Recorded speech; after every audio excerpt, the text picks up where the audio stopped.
High school could be crazy. Between drowning in schoolwork, friends, and those amazing school events, it can get overwhelming. Trust me, I've been there. But what if I told you there's a simple way to make it way more easier and so much fun? Stick around because I have some amazing tips that will help you thrive, beat procrastination, and make those unforgettable moments in high school. First, let's talk about procrastination. I struggle with it all the time. So I totally get it. The biggest distraction for me is definitely my phone. And if that's the same for you, I would definitely tell you to put it on Do Not Disturb or even put it in a different room until you're done with whatever you're doing. I don't know about you, but if I get a TikTok notification, I'm grabbing my phone and I'm going on TikTok. And it's a sick habit, but we're human and we're normal. Identify your biggest distraction and eliminate it. Also, think about this. You come home from school and you're tired, exhausted, and you just want to lay down and procrastinate. That's a big no-no. Get that homework done now. At the end of the night, you're gonna be stressed out with piles of homework and you're not gonna be getting sleep for the next day. And that's not good. You need your energy for the next day. You need to be sleeping 8 hours a night. It's easy to lay down and procrastinate. For me, my 20-minute naps turn into 2 hours. So don't do that. You don't wanna fail school, so let's get that homework done right now.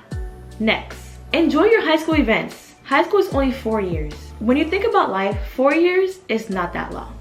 Obviously, when you're in high school, it feels like forever because you're dreading to go to class every single day. But trust me, it goes by really quick.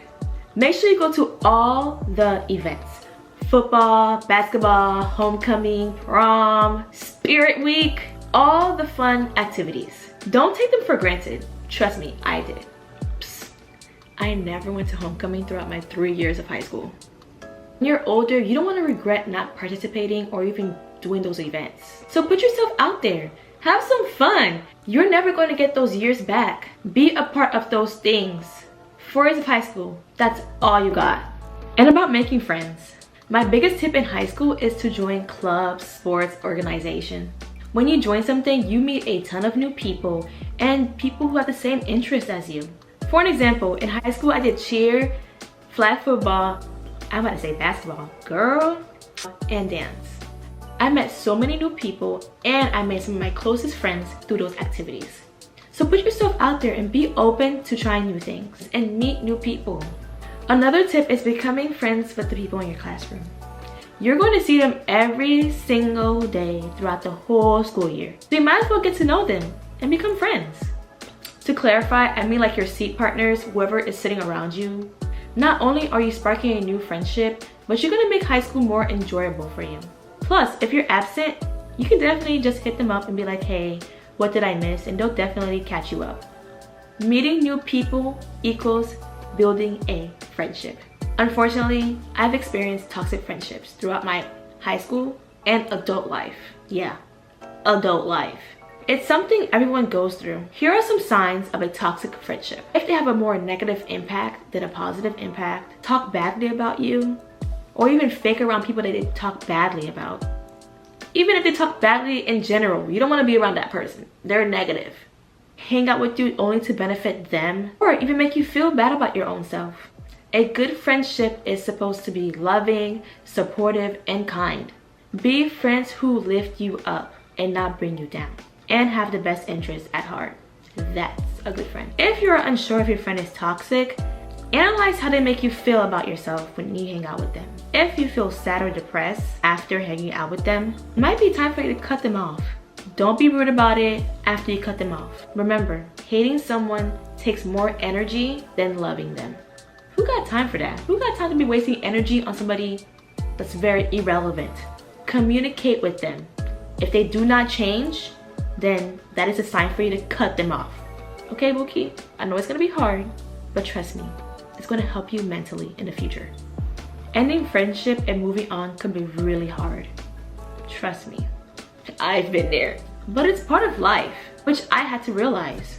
You may not have the same friends you started high school or even middle school, because when you transition from middle school to high school, you're not gonna have the same friend group. And that is okay. Because as a freshman, you're trying to find yourself in what crowd is good for you. You may start with one crowd, but end up with another crowd by the end of the year. And that is okay. To wrap this portion up, surround yourself with good people who make you happy, because life is too short to be stressing and being around negative people.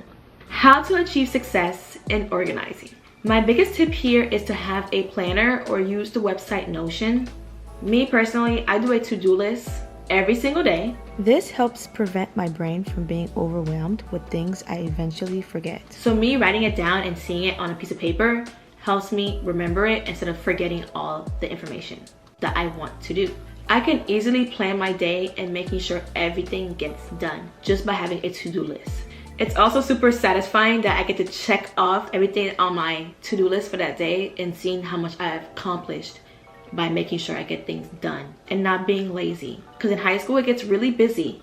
You need to be on your A game, and that's gonna help you be successful in high school. Good time management is crucial in high school. By all the activities you're doing, homework, classes, even if you're working as a freshman, it can get really busy.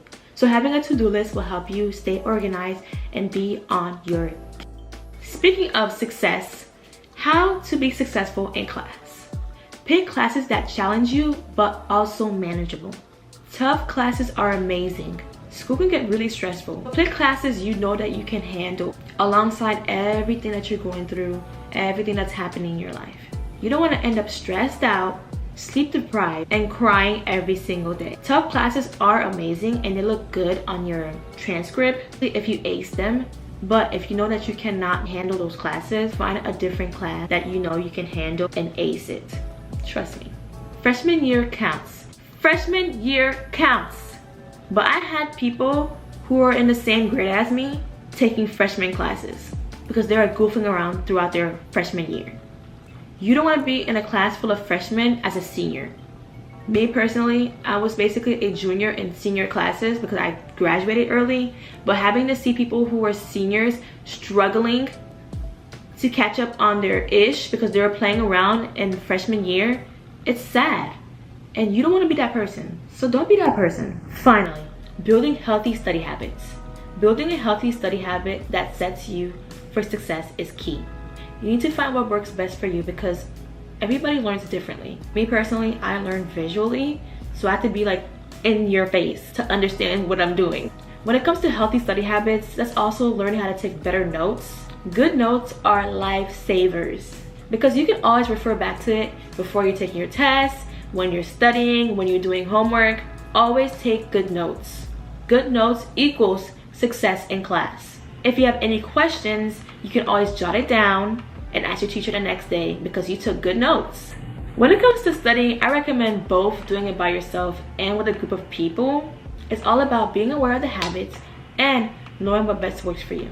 When you're studying by yourself, you're productive, you get things done, and you figure out what you need help on. But group sessions are so much fun and can be productive if you guys stay on task. Because you can find a classmate that understands a lesson that you don't understand, and they'll be able to explain it to you way much better on a one-to-one basis.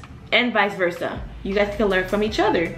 But do not depend on your classmates to learn the lesson and you just chilling in class and not doing nothing, and that's not being a good friend. You're using your friend to benefit you, and that's not good. And these tips goes for freshmen, sophomores, seniors, juniors, and even middle school. And that is all for today's video. There will be a part 2, but it's gonna be girl talk back to school. We'll be talking about boys, drama, dating, and all sorts of things that happen in high school. So turn on your notifications, subscribe to the channel. If you guys enjoyed this video, give this video a big thumbs up and comment down below if you're going to be a freshman in high school. I will see you guys in another video. Bye!